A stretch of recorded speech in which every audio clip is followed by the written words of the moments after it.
Sol i molt vent.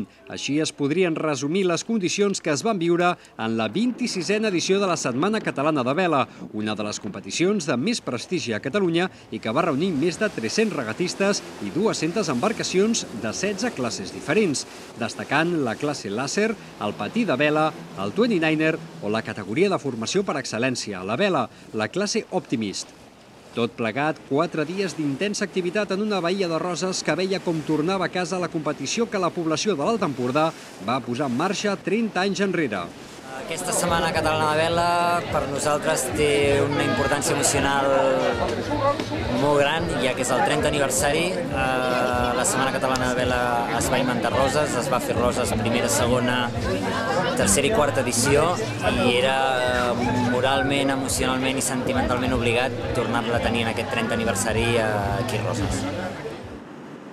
Els 300 regatistes van competir en triangles, trapecis, recorreguts entre boies, travesses i la novetat, el cross-sailing.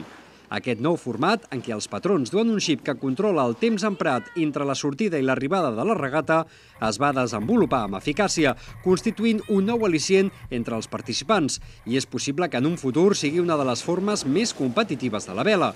Però innovacions a banda, un dels pilars fonamentals d'aquesta competició és la formació de joves regatistes i la classe Optimist, un cop més, va ser l'encarregada de nodrir la prova amb molts nous competidors. Mira, és interessant perquè és una nova experiència i mai ho havia fet. I crec que és una experiència nova haver participat a la Setmana Catalana de Vela. Esperem fer-ho bé.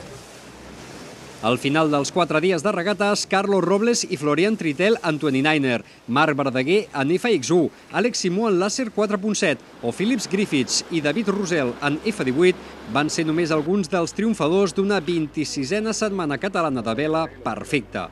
El club organitzador, el Gent Roses, va buscar amb èxit nous formats per innovar la competició i també per apropar cada cop més l'esport de la vela al gran públic, cosa que continuarà fent al llarg de les dues properes edicions, el 2013 i el 2014.